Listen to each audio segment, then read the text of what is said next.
Today on the Pro Talk podcast, you're going to find out what it's like to be an athlete, a professional athlete, and then one day be told, hey, you're no longer a professional athlete. So, what would you do if you were a professional athlete in that situation?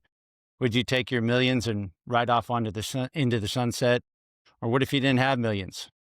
Oh, I know you could become an actor, right? There's no rejection in being an actor. Well, today in the Pro Talk podcast, you have the privilege of meeting that former professional athlete turned actor, owner of a production company. But before we meet him, make sure you push subscribe and also push the like button. That way you'll never miss an episode of the Pro Talk podcast. So today he's the owner of Red Slate Films, actor, former professional volleyball player, played pro volleyball for over 10 years. Let's welcome into the studio and the Pro Talk podcast, Mr. Brian Saponis. Brian, how you doing, bud? I'm doing well, Rob. I really appreciate you having me on board for this. I'm looking forward to this. Well, I think everybody's going to learn a lot from you, and I know your background pretty well, and you've done a great thing with. I've watched some of your movies. I think you're a good actor. A little biased knowing you as a friend, but your stuff is good, and I've told you about a couple of the films I like. And you can let us know all the names of those films before we wrap up. Sure. Growing up, you played a lot of sports. Is that correct?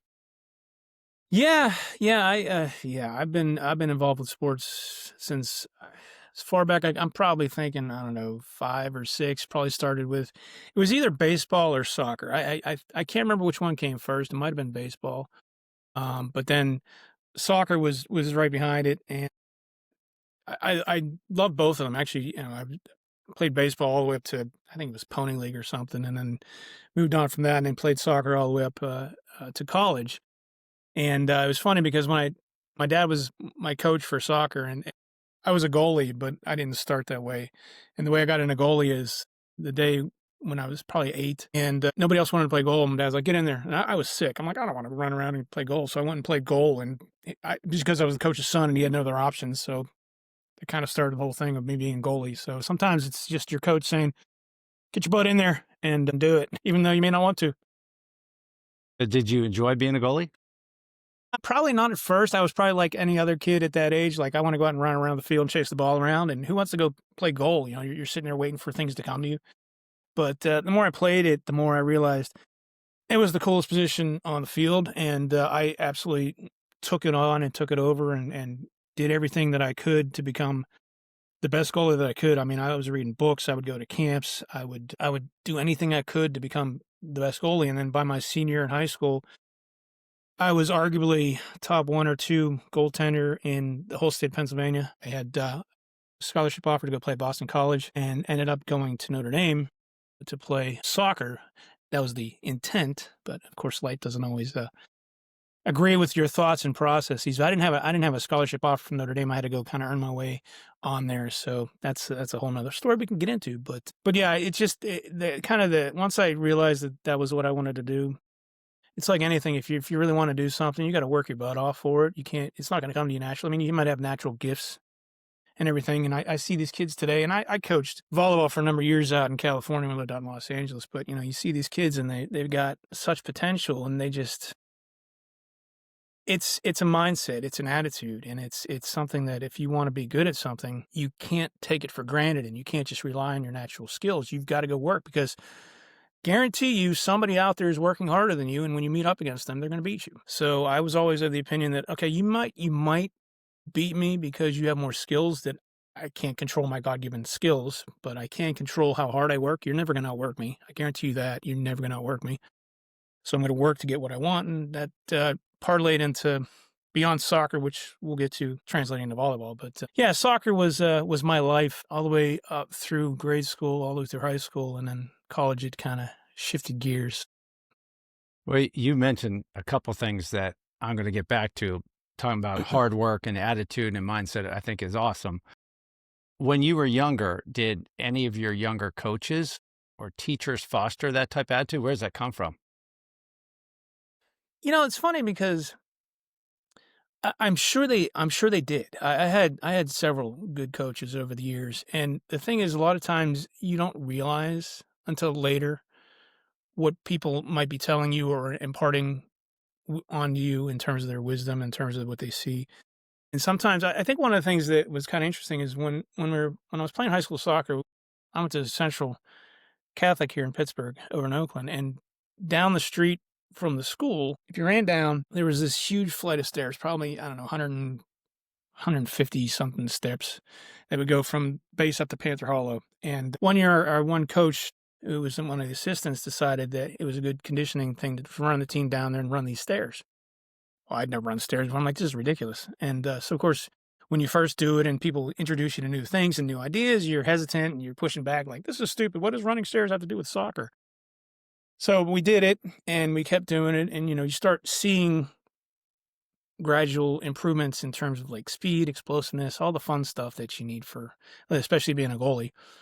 And we did all that. And then the funny thing was, whenever I was going to try and go play overseas, the one thing I fell back on was, in terms of conditioning and getting ready, was I'm going to go run stairs, because I knew that if I ran them and I ran them hard and I ran them consistently, I was going to be able to improve my vertical. And the funny thing was, it actually ended up working out that I added several inches to my vertical just running stairs, plyometrics. I mean, it's basically plyometrics is what it is, but I was doing all kind of exercise, running up backwards, coming, up 1 foot, and all kind of different exercises and things that I was doing on the steps. But because of that coach in high school, the assistant introducing me to something like that, it kind of paid off down the road for what I was trying to do in the big picture. So yeah, there's been several coaches that have been good for me in terms of things. And again, you just don't realize it at the time a lot of times. Who was your toughest coach? That's a tough one. It was probably, I played soccer for Harmarville, a team out of Harmarville. And there was a coach there that, a small little Italian guy, who just was very, very particular and very demanding, and which, again, a lot of times you don't appreciate. Oh, this is stupid. Then you look back on it, it's like his attention to detail was very good. And he knew the game really well, which was important, because a lot of times you get these coaches, they may have general sports knowledge, but sometimes they don't know the game well. But he was able to match the game with his attention to detail and everything that he was able to put on that and transform the team. The thing about being a goalie too is sometimes you're you're kind of left to your own devices sometimes, because the coach is focused on the players and the game and the system and everything he's running, and the goalie's over there, doing his diving drills or punting or whatever, people taking shots on him. So I think when you start realizing a lot of times that the goalies, first of all, they're kind of a different breed in terms of mentality, but second of all, they kind of got to take ownership of what they're doing a lot of times, because at younger ages or smaller programs, they don't have the luxury of having, a goalkeeper coach or somebody that can dedicate their time specifically to the goalies, because they got all these other kids they may have a head coach and assistant coach, and that's it. So, you kind of take ownership of it, but he was one of them. And then my high school coach, latter part of my high school career, he was really good, and he was a goalie, which helped me out a lot because he could relate to what I was going through and dealing with that. So yeah, there were a couple on the soccer front. And the thing, I don't point to volleyball, because I only played 1 year of high school volleyball. I started late because of soccer, but my high school coach was also of that ilk, where he knew the game inherently. He just knew everything about it. He can impart his wisdom on his players. But I started so late that I had to kind of catch up and then go from there. But it was, so those three coaches. Of course, my dad coached me a lot, which he was great. He got me started in soccer, and he coached all my younger soccer years, and he's the one who got me hooked and got me started. So I got to give props to my dad for being one of my first coaches. How great is that? We're going to get back to, I want to find out about your dedication, because I did not know that you only played 1 year of high school volleyball. We'll get to that in a second. But you mentioned, it's a great lead in for me to ask you this question. Were your mom and dad supportive? I guess they were. 1,000%. My parents were amazing in terms of supporting whatever I did. They were always there at all the games. My dad would leave work and come to make sure he was at the games and stuff. So they were 100%. And like I said, my dad coached me for so many years growing up, actually both soccer and baseball. So yeah, they were all in terms of what I was trying to do and just athletic wise. That's awesome. Now, what was it could be soccer, it could be Little League kickball. I don't know. What was your greatest memory that you remember to this day as a kid in sports? What? This was when I was younger. I think it was probably little league or something. There was a left-handed pitcher that everybody was like, "This guy is just mows everybody down, and he just strikes everybody out. Nobody can hit off him." And, I get up to bat, and, of course, this guy, he's got this reputation. I get up to bat and immediately ding one over the fence. And I said, "So much for your, not being able to hit this guy." And I hit a bunch of home runs off him. Nice. So it's kinda one of those things where with the first time, because I think I pulled it to right field. If I remember correctly, it was a low outside pitch, and I swung through it, and right field goes out, and a home run to the right field, and everybody's just like, "Okay, well, that's wild. There's nobody could hit this kid." So that was I don't know why that sticks in my mind, just because I think, the kind of the whole aura around him being such a great pitcher, and he's a lefty and everything, and so I but wasn't there a you go. big home run hitter, but the one home run I did hit, I could feel the ball hit the bat for a week when I'd shadow Uh, my swing. It was the most amazing weeks. Like, oh, I Isn't did it that again. true? Yes, you feel well, sometimes if you swing so pure, you don't even feel anything. You just and there goes the ball flying out in the sky. You're like, "I don't even know what I did there, but that was awesome." Oh, he's a home run hitter too. Did not know all this. This is good. Uncle Gino would be proud, huh? Gino, Uncle Gino, you know what? Shout out to Uncle Gino. Gino Samoli, Pittsburgh Gino Pirate legend. Samoli. Amazing. So, okay, so with the plus, there's always a negative. So you have several great memories as a kid with sports, which is great. But did you ever have a painful loss? Oh, yeah, I mean, they're innumerable. You're always gonna have those losses where you get your butt kicked and you're just getting worked over for whatever reason, myriad reasons why, but, and there's so many it's hard to count. Think I know that we were down in, playing soccer for, I think it was for that Harmarville team, select team. We're down in Chattanooga, Tennessee, playing in a big tournament, and, we had a couple bad losses down there that we shouldn't have lost, and just for some reason, again, that tournament kinda just sticks in my mind because it didn't go the way you wanted to, and there were games that you should have won that you didn't, or you just were mismatched or whatever, and I can't remember the specific details, but I know that tournament just did not go the way we wanted to, and, it's always tough when you put all that work into it, and you're playing with really good players, and for whatever reason, on the day, on the weekend, things just don't work out, and I think George Foreman was the best said is that, every good plan is in effect until you take the first punch, kind of thing, something like that, and then all the plans are out the window. Oh, that's true. So was it, you have a plan until you get punched in the face or something Until you like get punched that? in the face and all your plans are out the window. Right. Yeah. Now, let me ask you, with your youth coaches, and you did some competitive and travel leagues and so forth, there's a trend today, it drives me nuts, even in Major League Baseball, that you get to second base after you hit a double and you gyrate, you pop your bling, and you do all these different things. Did any of your coaches encourage or allow excessive celebrations, even after winning a game or a championship? How was that when you were playing? No, we didn't have any of that nonsense. You're doing your job. It's like, guys in the NFL, they score a touchdown. I always appreciated like Emmitt Smith or somebody like that. They'd score a touchdown, just take the ball back to the ref and hand it to him. It was like, you're doing what you're supposed to do.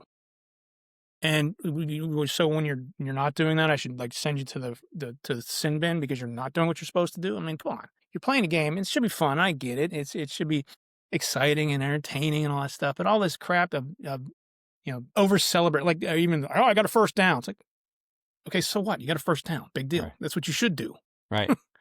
Why are you celebrating that? So no, I never had that. I was never one to, of course you get the guys out there that are chippy and talk a bunch of crap. And I was always focused, especially more in volleyball, because you're right at the net. You get these guys that try and take you off your game, talking at you and stuff. But I never bought into that nonsense, because if you have enough belief in your skills and who you are, that crap's just wasted energy. And I'm just going to go out and beat you on the court and just, shake your hand and say nice game afterwards. And I'll take the W. See you later. I don't have to waste my energy on that.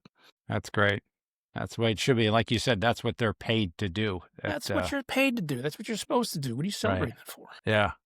Now, you mentioned volleyball. It's like amateur people would think that you would spike it or block someone's serve and In your face. I mean, I guess that would make it more exciting, right? I mean, don't get me wrong, especially if it's a tight match or it's a big championship match and you get a huge block or you get excited. I don't direct the excitement and the energy to the other team because it's not about them. I direct the energy to my own team because it's a team effort. I didn't do that by myself. I can't pass the ball to myself. I can't set it to myself. I have to hit it. But it took two other guys to do their jobs for me to be able to do my job. So I celebrate with my team. As far as the other team is concerned, you guys are just men on the court that I'm beating. I don't really care. I'm not going to give you that energy. I'm going to share it with my team. Yeah, I guess in a nutshell, you show some class rather than, I've always been of the opinion, and I always say that you respect the game, you respect your opponent. And Yeah. if people disagree with that, whatever. You do you, boo. And that's just how I've always played the game is I'm going to get excited, I'm going to be energized, but I'm going to share it with my team. I'm just going to go and beat the other team, not worry about it.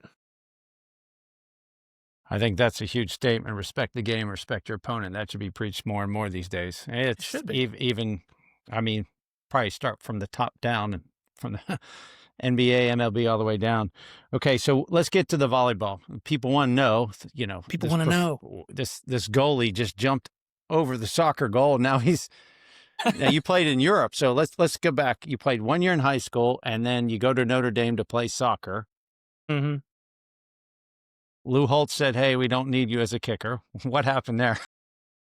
Yeah, I was there when Lou Holtz was there, so that is not far from the truth. But no, it's in. This is one of those things I always sit back and say I should write a book about this because it might be interesting. But I'm such not a writer, but I need a ghostwriter. So yeah, my senior in high school, and this is all credit to my volleyball coach because I tried to go out for volleyball my freshman year.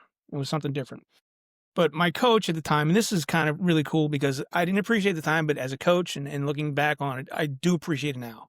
He said to me, look, he said, if you can't commit to my team 100%, because I would have missed practices and stuff for soccer because I was on all these travel teams. He said, if you can't be here 100% of the time, I don't want you on the team. So I had to make a decision. All right, so I couldn't play, so I didn't play my freshman year. And I respected that looking back on it. That's a great, why do you want a player that's there half the time and he's going to come in and just roll in, when you see that with players today, don't even have anything going on. They half-ass it at practice or whatever. And they're there for their Instagram likes or whatever. I mean, they're there for their brand as opposed to actually playing the game and helping their teammates kind of stuff. But so I finally, my senior year, I didn't have as much going on in my soccer calendar because I already had things kind of wrapped up with soccer. So I had time to play. So I went to the coach and says, look, I want to try out for the team. And because he remembered me doing it, he's like, well, do you have time? Are you able to commit to this? I have full commitment. So I went and did it. Ended up making the varsity team first year out and did well. I mean, I wasn't tearing it up, but I did well enough to play and kind of, be on the team and stuff. Ended up going to Notre Dame, but as I said, I wasn't on scholarship. I had to earn my way on. Well, the coach that had recruited me over that summer was fired, and there was a new coach that came in, and he didn't really know me at all. He didn't recruit me. He didn't really, in all fairness, didn't really care too much about me. So we were at 2 weeks before school started, we were up at camp, soccer camp opening up the season, and I was doing a diving drill, and I dove to my right, and I torqued myself some weird way that I've never done before, and I ended up tearing my hip muscle, just like really tore it bad. And I'm like writhing around on the field, like, oh my God, it's such pain. And he kind of walks over, he's like, I drag him off the field, let's keep playing. I was like, excuse me? What? Okay, so whatever. So needless to say, after I healed up, I just kind of went in and said, hey, I'm not doing this. I'm not playing for you and all that stuff. And then I went and walked on a volleyball team and ended up making the teams. The rest is history. And by the time my junior year, I was captain in all conference, and senior year, I was all conference again, and got a tryout, invited to a tryout. That my senior year, they had Fred Stern was the national team coach at the time, and they basically split the country up in two halves, and they took 100 of the best players, I think, in the east half and 100 of the best players in the western half, and had tryouts to invite players to come to Colorado Springs to start working for the national team developmental program and all that stuff. So our tryout was at Penn State, so I went up there for 2 days at Penn State and had a great tryout. And I actually have the sheet of like players, they ranked them, and there was my name, like top 5, top 2 players and stuff, and it's like, but I didn't get invited up Colorado Springs. I was like, interesting. That's when I said, you know what, screw it. I'm going to go try and ply my trade over in Europe after playing basically 5 years of volleyball. Why not? What the hell? I've always kind of been of the opinion that if you want to do something bad enough, just freaking do it. And I had no idea how the heck to start that. So I just started talking to people, say, hey, I want to try and go play in Europe. They're like, of course they're kind of chuckling. That's a good one, funny. And of course that kind of pisses you off a little bit because, you get that old like, okay, really? Well, I'll be laughing when I'm over in Europe, playing and laughing at you because you're not doing anything other than living your boring life. But I finally got in touch through all this conversation and just keeping with it. And at the time, I was actually living out in Philadelphia. When I graduated from college, I was working for a financial services firm outside of Philly. And I managed to get somehow, I can't remember how specifically, but I got a name of a guy out in California who's unfortunately since died, but I got a name of him. And they said, you need to get in touch with this guy because he knows a bunch of people and knows a bunch of coaches over in Europe. I said, all right. So I called him up, introduced myself, said, hey, I'm Brian Sponis, what I'm trying to do. And of course, he didn't know me from Adam. I wasn't a name on the volleyball circuit. He's like, why should I help you with this? And I just like, look, I don't need anything. You just provide me with names of people that I can get a hold of. It's after back and forth, I finally managed to convince him to fax me. This is back in the early 90s. So he faxed me a list of names of coaches in Germany, France, Italy, Switzerland. It was like a 3-page list. So he faxed me. He said, hey, good luck. I was like, okay. So I took that list, started at first name, ended up calling over Europe. Hey, I speak English? No. Okay, this is not going to go well. But I went through the list, called every coach on the list. I mean, this kind of gets to the point. It's like, how bad do you want something in life? How much are you willing to work for it? How far are you willing to go after what you want? So I went down the list, and on the third page towards the bottom, there was a woman's name on there in Switzerland. So I call her up. It's like, hey, hi, I'm Brian Sponis. Do you speak English? And she comes back in this perfect English. Yeah, hi, yeah, I speak. I was like, did I get the wrong number? She was actually being that married a Swiss husband and moved over. She was from New York originally and moved over to Switzerland. So we had a great chat. I told her what I was trying to do and see if she would help me. And she knew a bunch of contacts over there. So she said, let me see what I can do. And a couple months passed. She ends up emailing me and says, hey, I got a couple teams to agree to give you a tryout. If you want to come over in end of May for a couple of weeks, you can go to these teams. And I'm like, oh, okay. I'm fresh out of college. So, of course, my bank account is loaded with cash that I can fly over to Europe, right? Yep. Hey, Dad. I go to I said, hey, Dad, I have an idea for you. He's like, what? So how would you feel about taking a European vacation, just me and my dad? He's like, what are you trying to do? So I sold him on this. So my dad and I, this is in 1995. This is like May of 95. We take a 2-week vacation. Literally the only thing we had, we flew into and out of Geneva, and we had a rental car. Didn't have anything else reserved because we didn't know where we were going. We didn't know what we were doing. So here's these two jamokes from, Pennsylvania dropping into Switzerland, going to do our big European tour. Unfortunately, the woman's name, her name is Bettina, and to this day, she's a dear friend of mine. We still keep in touch, and she's been over to visit, and we're going to go over to visit her again at some point here soon. But so we went to talk to her to help steer us in the right direction. But yeah, so I went to try out this little town called Plateau d'Ez in Switzerland. A farm. I mean, there's nothing there but like some houses, some cows, and a gym. And I roll in and it's like, okay, you guys can sew. And they actually put us up. They had like a place to put us. So they put us up there. And I had like a couple-day tryout with the team and stuff. And went really well. And the second night, they take me and my dad out to this pub. And they're all speaking French. And my dad and I are just sitting like, okay, this is fun. Of course, they never spoke a lick of French. There was a couple guys that spoke some broken English. And so they're talking and conversing. And the one guy turns to me and he says, so, what do you want? I was like, what do you mean what I want? He's like, what do you want to come play? I was like, well, my dad said, Dad, I think he's negotiating with me.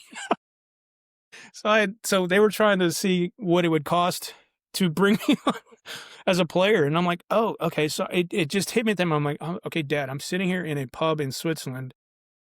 6 months ago, I came up with this zany idea that I'm gonna go play in Europe. Now I'm sitting here, and teams actually offering me something to come play.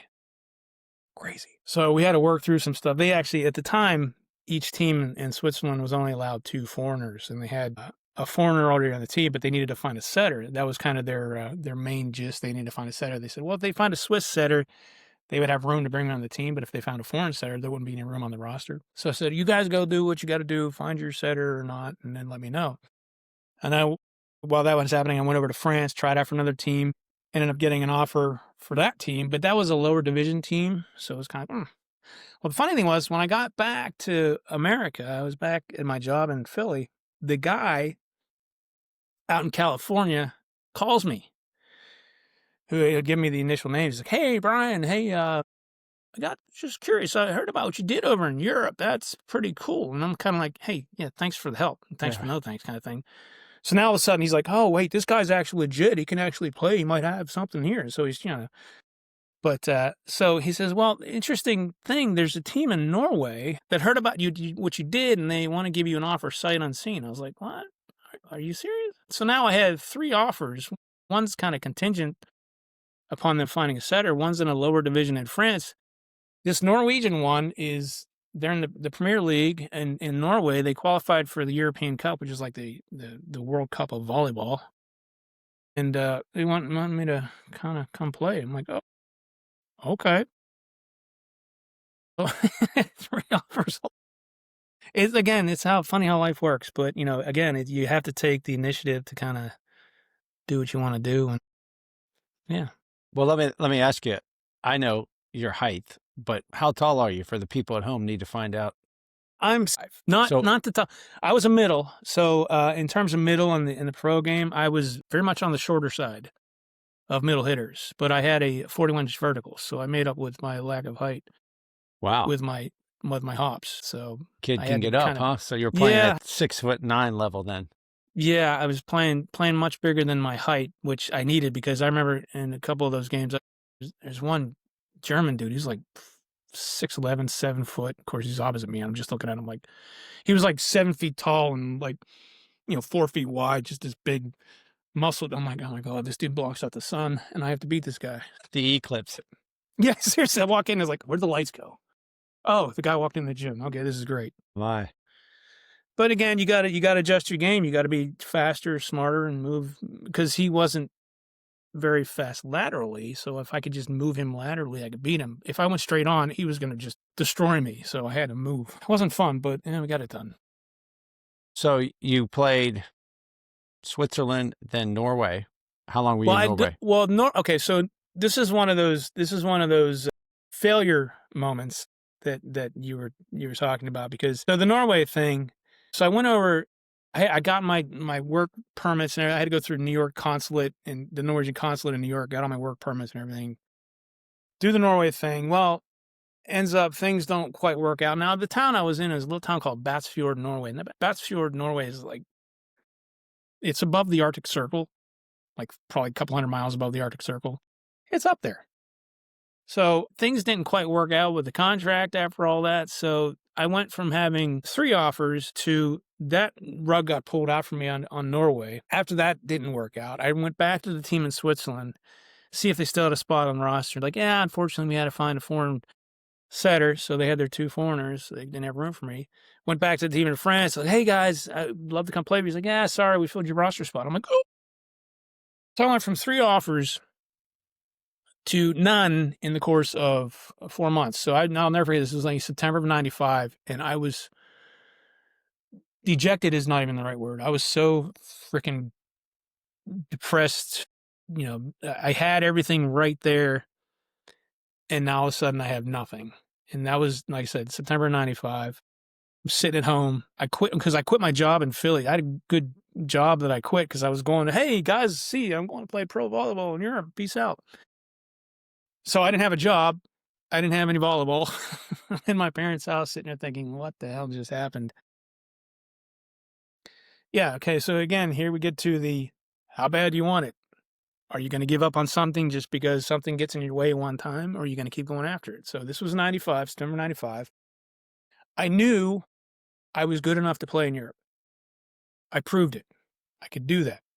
So I said, all right. So I went back to Bettina, my friend over in Switzerland, and sent her an email. I said, hey, yeah, things didn't quite work out as planned. Is there any way we can see if there's any other teams in Switzerland that can willing to give me a tryout?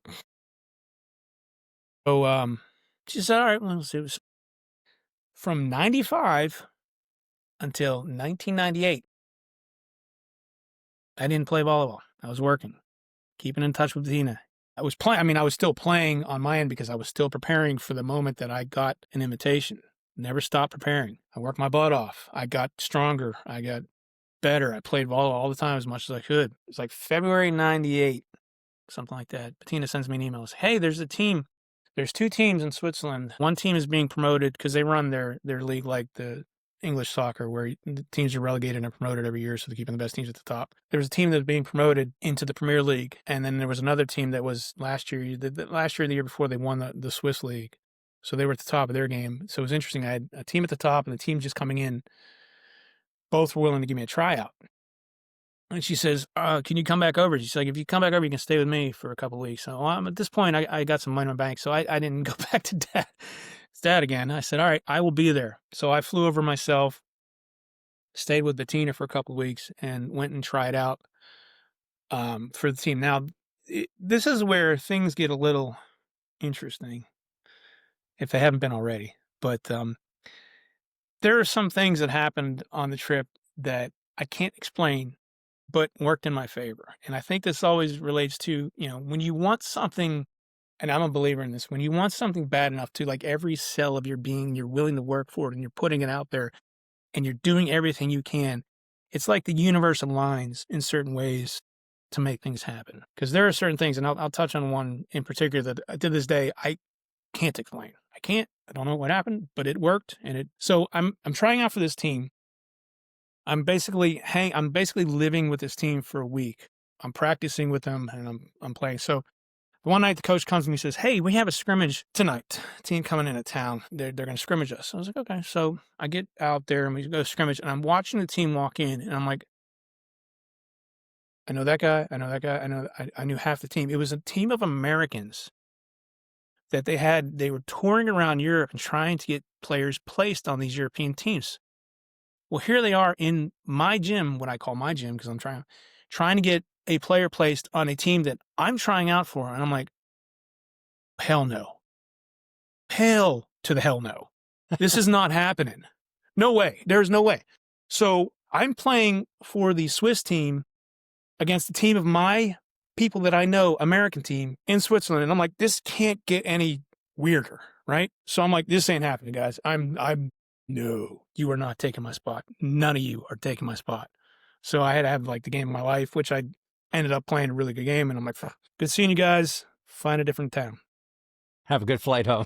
Have a good flight home. There's other towns. You are not taking my spot on this team. I've worked 3 years to get back to this spot. This is not happening. Again, you got to believe 100% of yourself when you got adversity come up in your face. And I'm like, and if, I'm playing against these guys are my friends. And I'm like, and they're like, one guy's like, what the hell are you doing here? I said, I'm trying to get on this team. He's like, so are we. I was like,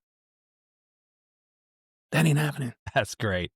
So after that, the president, the treasurer, the vice president of the team brought me aside and said, hey, we like you as a person, which is very important to the Swiss. They want to like the person, but, you're a good player too. So at this point, I made sure that I met with all the people in charge of the team so I didn't have another repeat of the Norway deal. We sat down, we talked about all, what they wanted to do. I asked if they have sponsors and everything and enough to pay out my contract and all that stuff. Like, yeah, we got everything ready to go because they were being promoted and stuff. So they got new sponsors.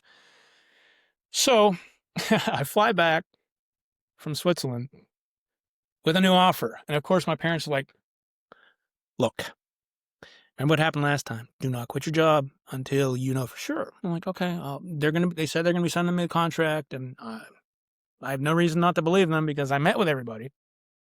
So I was supposed to go over, they said they wanted me over September 1st. Well, it's July, and, I'd like to give 2 weeks notice. And my parents wanted to go on. We had vacation. I think we were going down to Cancun that year. That was in early August. So I was planning on like quitting my job, going on vacation, come back, get ready, and flying over to Switzerland. July's rolling around and July starts passing and I get no contract. I'm like, oh, come on. I just met with these people. My parents are like, you better not quit your damn job. You better not quit. You better not quit. I'm like, Mom, Dad, trust me. I met with these people. I know. I believe in this. Question. Yes. Are you getting this contract fax or via the mailbox? What I didn't know. Well, they just said they were sending it. I didn't. So I thought it was coming by the mail, right? End of July rolls around and I'm like, you know what? I'm doing it. I'm quitting my job. And like, I've been in this job for 3 years. It was a really good job. I was making really good money. So I'm quitting. My parents are like, it's a mistake. I'm like, Mom, trust me. It's going to happen. So I quit my job. We're getting ready to leave for Cancun. So I no longer work at this company. So a week after I quit, one of my good friends that I worked with, the job I just quit, she calls me up and says, hey, Brian, I didn't know who else to call, but I was in the workroom and this fax comes through. It's a 14-page document in French. And I was like, does it look like a contract? She said, yeah. I said, okay. Hold it. You hold on to that with your dear life. You got to put that in Fort Knox. I'm on my way now to get that thing. So I drive down there. As I'm driving down, I started thinking through this. I'm like, I never gave them a fax number. They didn't know where I worked. How the hell did the fax go to where I formerly worked? Second of all, if anybody else had been in that room at that very moment besides her, they'd have taken that document, looked at it, and thrown it away. They would not have called me. They would not have known to call me. There were only a couple people that knew that I was trying to do this at work, and she was one of them. Weird. I can't explain how the hell this happened, how they faxed it to work, how she just happened to be in there at that exact moment when that fax is coming through and managed to grab it and think of me that I should call Brian because I don't know who else would get something like this. Anybody else would have just chucked that and been on their merry way. I can't explain it. I have no idea how that worked. And why they didn't send it, I don't know. But there was not contract. I ran down there, I grabbed that thing, and I couldn't read French. Okay, what does this say? Got it all worked out. They sent me the plane ticket 2 weeks later. September 1st, I'm flying over to Switzerland. September 2nd, I'm traveling to France to play in this big international tournament. I'm jet-lagged off my ass trying to play volleyball against like the Egyptian national team and all these I'm like, oh my God, they're going to fire me day one because I can't even stand up.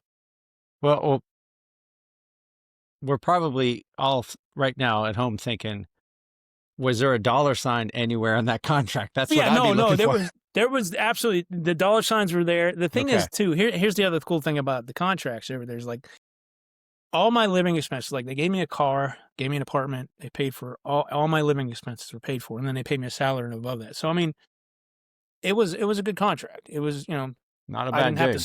I didn't have to spend any money on like living expenses. I could spend it on whatever I wanted, but it wasn't a bad gig. I mean, it wasn't millions of dollars, but hey, it was good money. Good.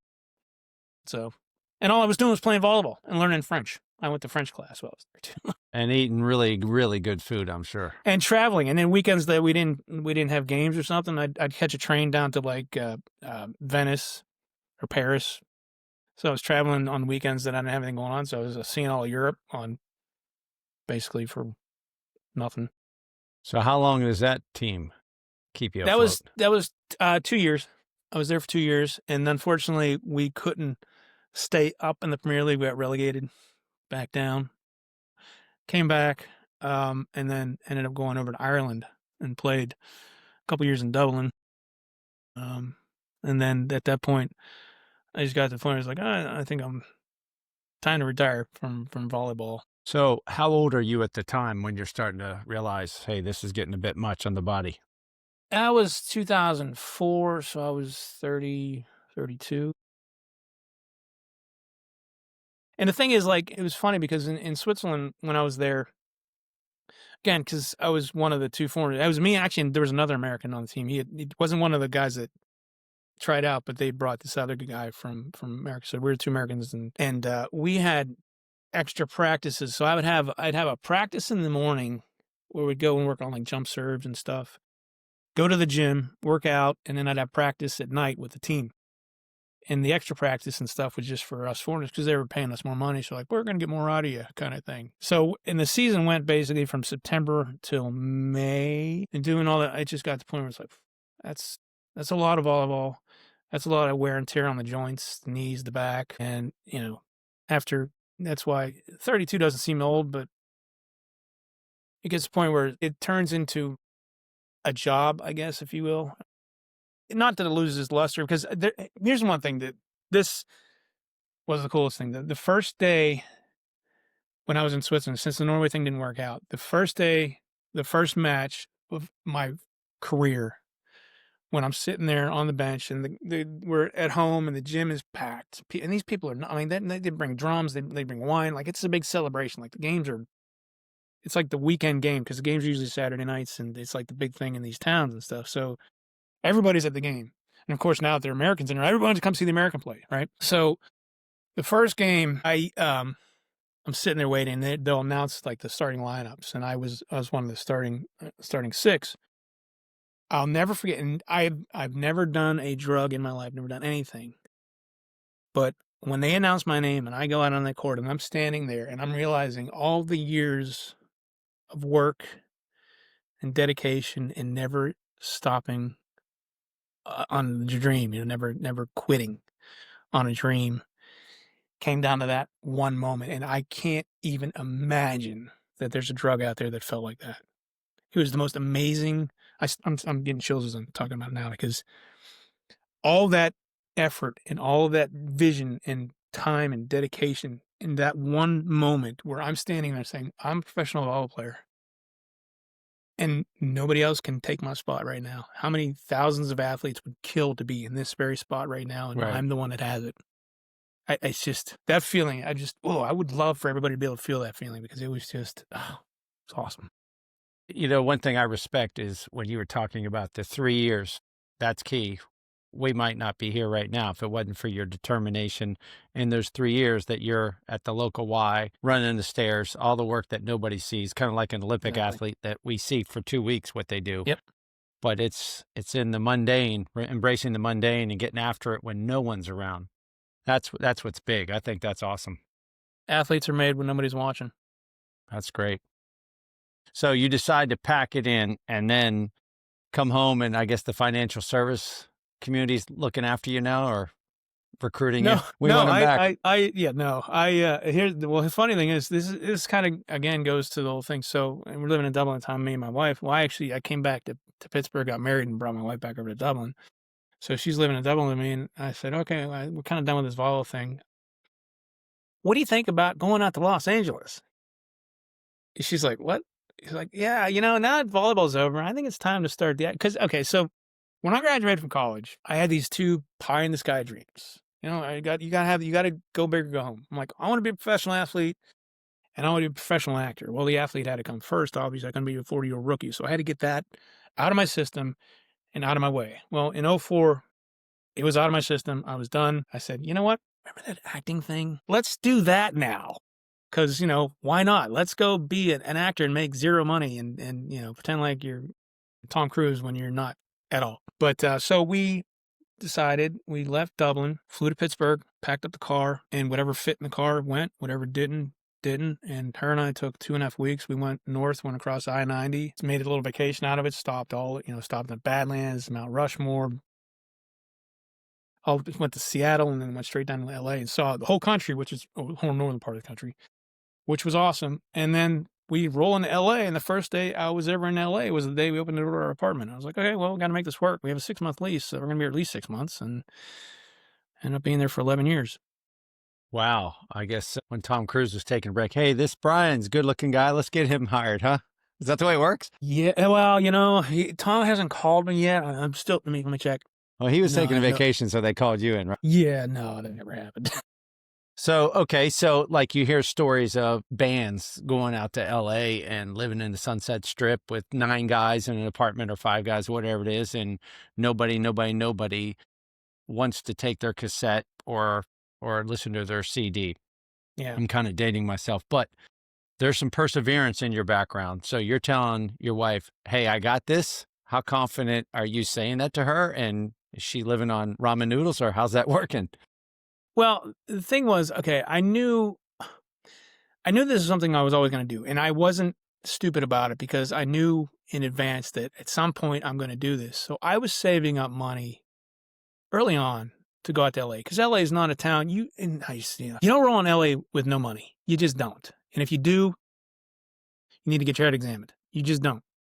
So I saved up a lot of money that if we weren't working for, I don't know, 6 months to a year, we could be fine. Right.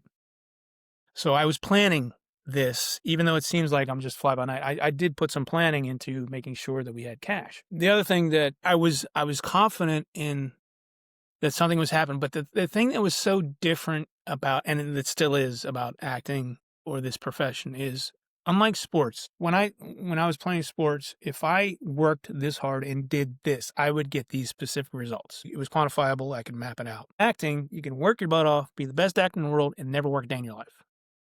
There's so much that's outside of your control.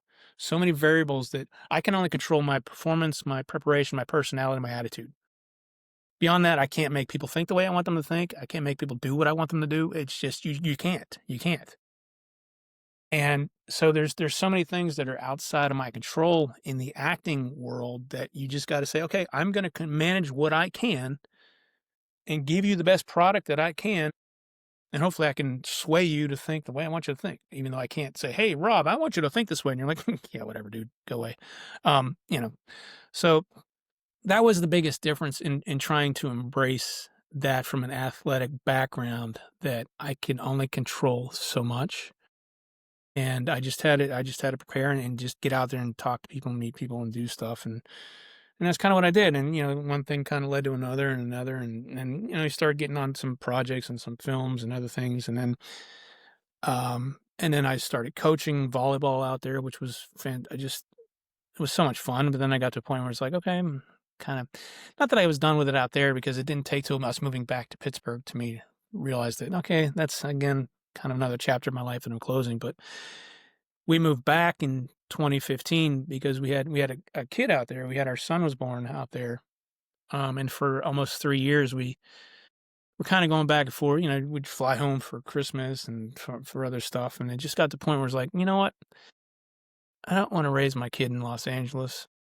I've done enough out here that we can move back to Pittsburgh, and I'm still able to do that. Seeing what I had seen in terms of like coaching and the kids, and the kids were great, and the parents were great, but just, I'm like, I don't want to raise my kid in this environment. So we brought him back, and we can move back, and I actually got busier when I moved back to Pittsburgh. And that's when I ended up meeting a couple of my good buddies who we started our production company with, Red Slate Films. And yeah, here we are. I have a question about when you were in LA. And I love what you said, control what you can control. And you hear from great athletes and people and actors saying they're prepared. Read scripts, go in, you read, you do this, blah, blah, blah, and you can stay fit and all those things you have to do. Did it ever happen to you? And I think I know the answer, that you go in and you think you nailed it, and then you hear somebody else got the part because of nepotism, or it was political, and they're a substandard actor. And how often did that happen? Like every day? Or tell us a little bit about that. I can't even count how many times that happens. That happens probably 90% of the time. I mean, it's just the nature of the business. Like you watch movies and TV, you see you're watching these actors, like, how the hell did this dude get that job? He's terrible. Oh, he's the son of so and so. Yeah. He's related to so and so. Oh, he's sleeping with so and so. It's like whatever. But it happens. It's the nature of the game. It's just you know that going in. And the thing I learned early on, and this is very tough as a newer actor, you can't take anything personally. When I was going in auditions, I would go in, I would do the best that I can. I was basically performing for myself, and I would do the best I can, and I would leave, and I'd literally be like, thank you for the opportunity, and I'm out the door. And literally, as soon as that door closes, I'm on the next thing. You guys know where to get hold of me. I'm not going to sit there and fret over it, because so many actors are like, oh, I should have done this. I should have. Dude, it doesn't matter what you should have done. You can't change anything. It doesn't matter. Just move on. Let it go. If they want you, because the other thing is too, there's so many things that go into a casting decision besides your talent. Maybe they're trying to match looks. Maybe they're trying to create a certain picture with how a character is perceived. And there's intangibles that actors bring that they don't really have control over. Like, I can't control my height. I've lost roles because I'm too tall. I can't do anything about that. Sorry. I'm definitely a taller actor. I mean, there are tall actors, don't get me wrong, but sometimes, they're looking at their co-star and your co-star is like 5'3", and they're like, you're 6'5", dude. That's not going to work very well on camera, that kind of thing. So there's technical things. And that's why you've got to learn just early on. It's like, you go and you do the best you can. You're prepared. You give your best. And as soon as you walk out, and I've had that where I've gone out and sure, I've nailed that. I'm going to get that. And you don't hear boo. Or I've had the flip side where I've walked out and there's like, man, I should find another profession because that was the most piss poor thing I've ever done. It was terrible. And a month later, I gets called, Brian, your audition was amazing. I'm like, were you in the room when I read? That was terrible. It's like, no, he was great. We loved you. We want to have you. And I'd forgotten. I had to have them describe the project for me because I forgot all about it. I was like, what was this about again? Oh, yeah, I remember. I have no idea what you're talking about. But they were like, you were great. I'm like, are you sure about that? You got the right Brian, right? So it goes both ways. But you have to be willing to, since you're either rejected, and rejected is not even the right word. You're not chosen, or you just don't hear anything way, way more often than you're selected. That's why when you get a role, you appreciate it because we went into getting that one role. I love what you said there about leaving. Like, I can't change what I just did. You could probably, this might be a project for you for college graduates that go into interviewing. Hey, you do what you did, walk away. Let it go. Yeah. Let it go. If you prepared and you did what you can, I mean, I'm sorry, but I'm not Marty McFly. This isn't Back to the Future. I can't go back and change it. So, Yeah. Well, I always love that one line in Moneyball. Whose nephew are you? First job anywhere. That happens a lot. Yeah, that's true. Well, let me ask you a question. What is the scariest? Now, you've taken several leaps of faith, but they weren't reckless because you put in the time, the work, and you were prepared. Was it telling your wife we're moving to LA? Was it telling your dad, no, I am leaving this 9 to 5? Because I hear a lot of a great attitude in your acting because of what you did as an athlete and the bumps and bruises and the lessons you learned along the way, that if you weren't prepared, you wouldn't have the confidence to do it. But if you could just give me one thing, what is the scariest thing you've ever done? Well, I mean, moving to LA was pretty scary considering I had never been there. I had no idea what to expect. I actually had to get in touch with a friend of mine when we were living in Dublin because I was trying to find apartments online from Dublin in LA. And I had a friend of mine, hey, can you just drive by this place, make sure I'm not living in a crack house or something? Because I have no idea where this is in LA. I don't know. So, I mean, that was definitely scary. Going to Europe kind of by yourself, not by yourself per se, but just trekking out on your volleyball journey by yourself is daunting, because you're over there like it's more for when I went over the second time. I mean, the first time I had my dad, so it was just it was an awesome trip. It was just one of the things I look back on with such fun is my dad and I's trip to Europe because so many things it was just a fun trip. What a memory! What a great memory you gave him too. Yeah, exactly. We still talk about stuff from that trip because it was just so much fun. It was just one of those things that organically we just figured it out as we went, and that was the best part about it. We didn't have every step like planned out. That's the thing about you go on vacation; every minute is planned out. It's like that's no fun. We had fun because we get lost. Like we ended up in France the first day. We didn't even know what the hell we're doing. We're like, where are we? And we probably got robbed by a 7-year-old lady in a patisserie, in a bakery, because we got there. We were so hungry. We went in France and we're at this bakery and these croissants and everything. Oh my God. Like I could have ate like 10 of them. I was so hungry.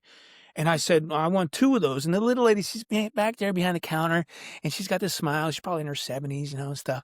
And we didn't speak a lick of French. And she's just like, and I was like, I want 2. And she starts talking French. And I'm like, I had no idea what she said. So I literally pull out my money in my pocket and I hand it to her. And I was like, just pick. And she's picking money out. We probably paid $40 for croissant. Maybe 2 of them were probably $80. I don't know. She was just taking money left and right. Well worth it. So we probably got robbed. It was well worth it, but we got robbed by a little lady. But I forget where I was going with this. Well, I you're guess talking I about the could. scariest moments and Oh, being in scariest your moment. Yeah. Going back the second time by myself, you have to rely on yourself in terms of your abilities and proving yourself to other people. And, that it's daunting when you're kind of your whole dream of what you want to do is on the line, and you kind of taking all your money and all your chips and you put them in the middle of the table and say, here we go. I'm betting the house, man. Because if this doesn't work out, this is kind of the last stop saloon. I don't see any road after this. So that was daunting just because I had to bring it like every moment that I was over there and not falter at all. And that was challenging. But looking back on it, it's one of the greatest triumphs that I have is just being able to do that. It's funny because I look back now and it also almost seems like a different life. I question, did I actually do that? And then I look over, I got my shirt framed over in the corner over there. I'm like, oh yeah, there's my shirt. I did that.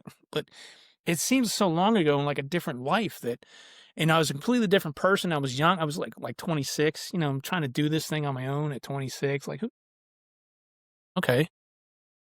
But, yeah, those are two of the more daunting just because I didn't know what to expect at all.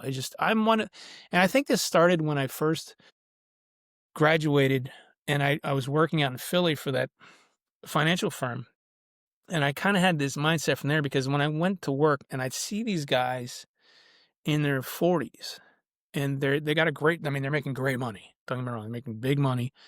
They got the house, the 2 kids, the cars, the wife, and they're trapped. And they go to work every day hating life and they're miserable as hell and they have no other option.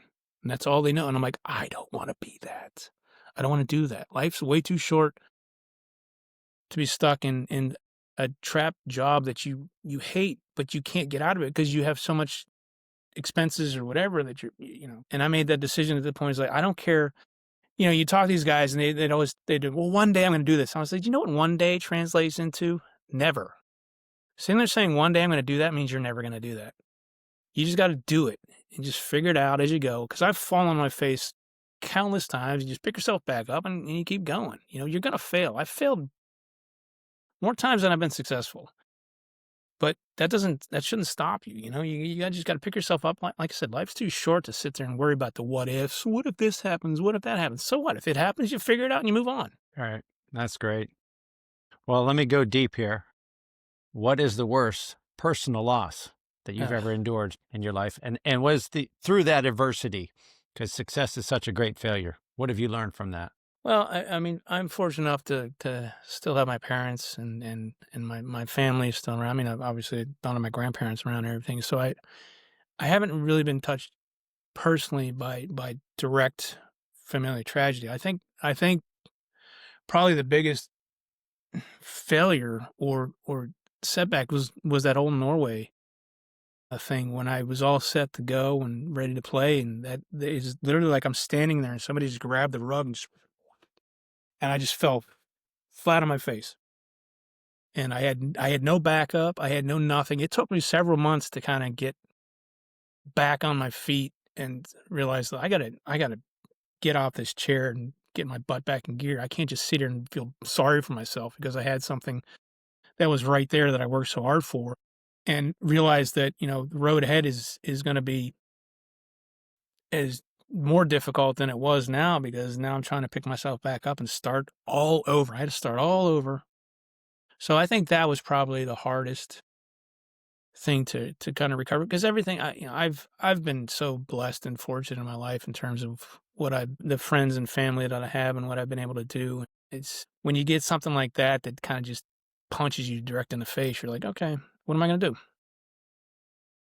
Is there any advice that you would give the young you if you could look back?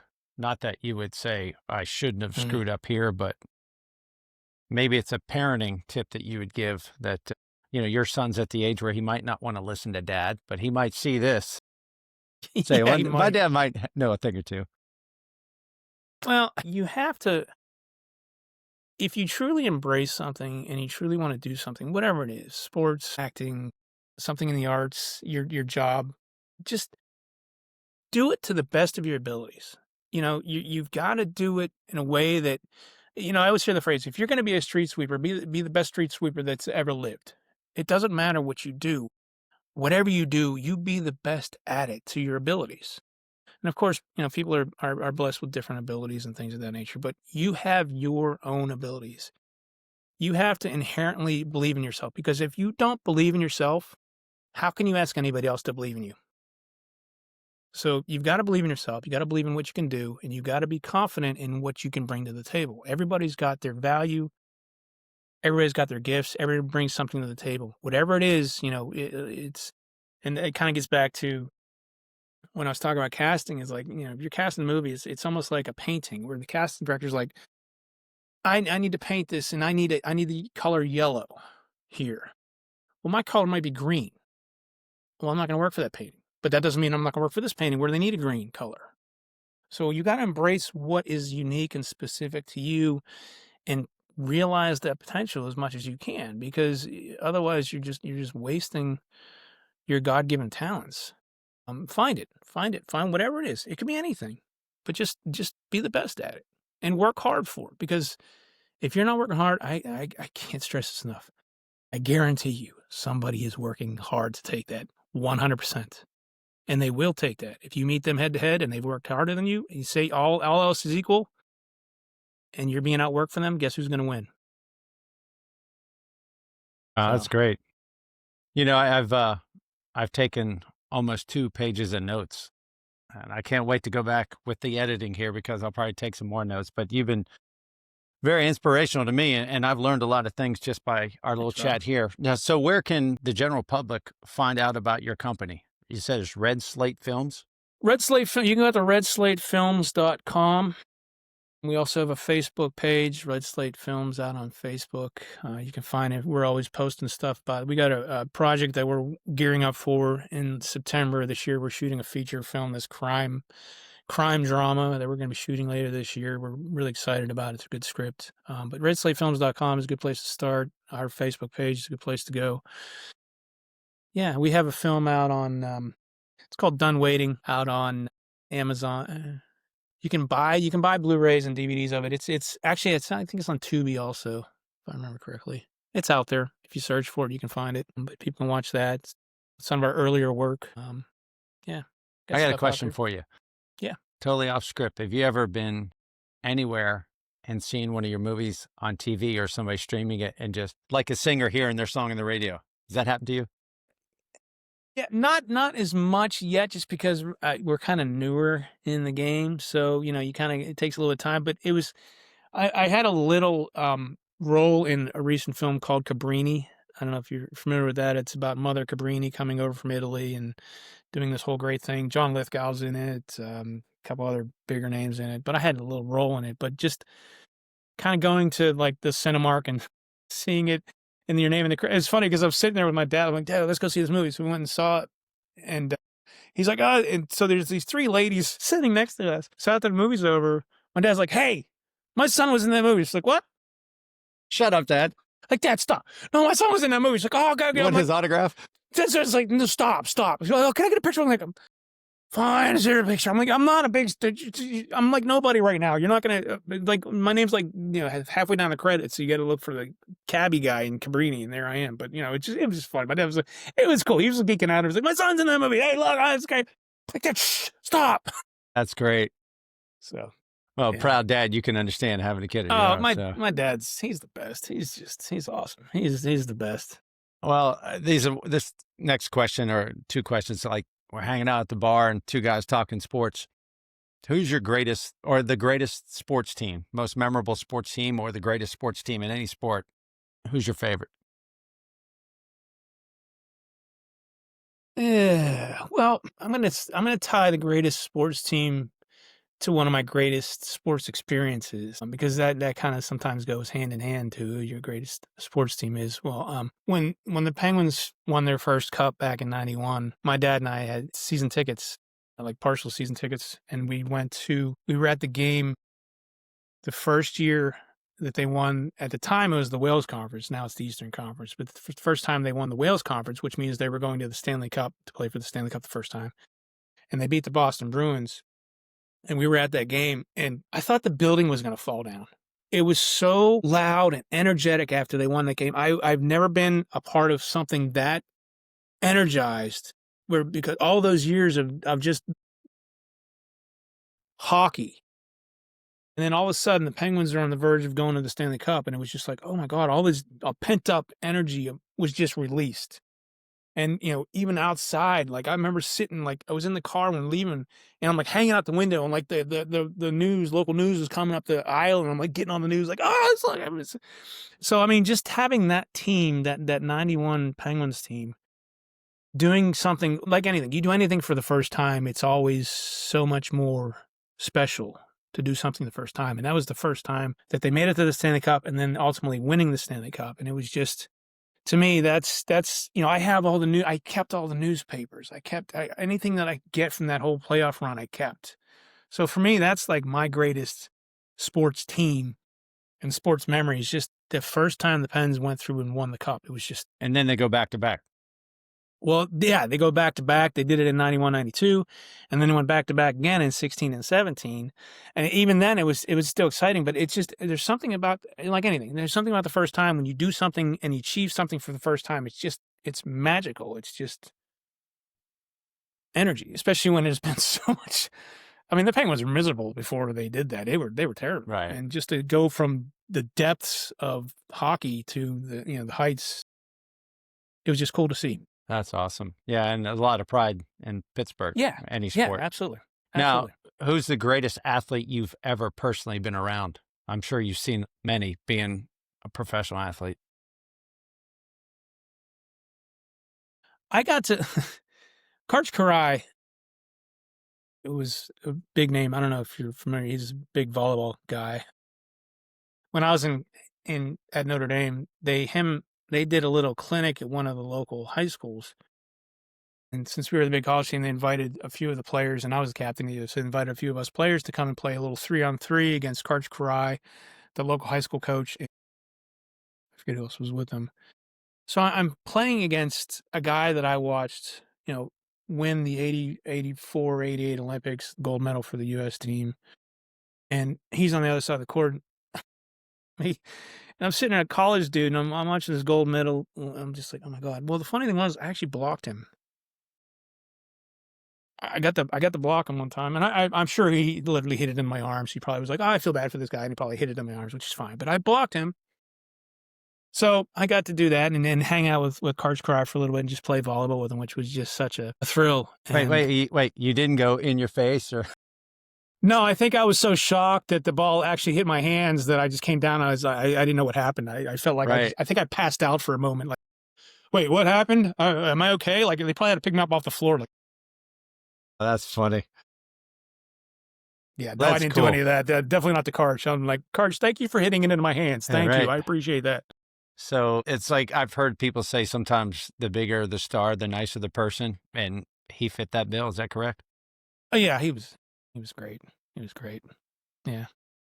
Well, speaking of great, Brian, you've been great, and I appreciate your time. Rob. And just want to hit on a couple highlights here that I wrote down, talking about the mindset and the attitude that you must have, and that you got to work hard, no matter what you're doing.